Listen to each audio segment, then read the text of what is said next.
البطه هي كانت خلاص استوت بعد ما قعدت ساعتين 2 على النار. ما شاء الله البطه ديت كانت 4 كيلو. ما شاء الله كانت طعمها تحفه، ولا في ريحه زفاره ولا في ريحه اي حاجه.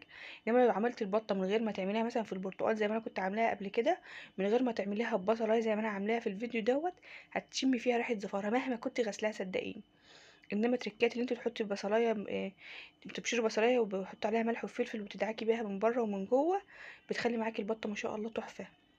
الرز المعمر شايفينه ما شاء الله عامل ازاي، شكله اصلا يفتح النفس. كل حبايبي بقى اللي بيقولوا لي احنا عايزين ندوق الاكل دوت، والله العظيم نفسي ادوق كل حد من الاكل اللي انا بعمله. انا هقول لكم سر البطه ايه اللي هي كانت براسين. انا البط دوت انا مربيه عندي فوق السطح، فانا جبت بطتين اتنين، يعني عملت واحده في اليوم اللي هو كان جوزي عازم فيها صاحبه، واحده عندها فين في الفريزر. فالمهم انا ما عندتش اللي انا عندها في الفريزر، ما عندتش الراس بتاعتها معاها.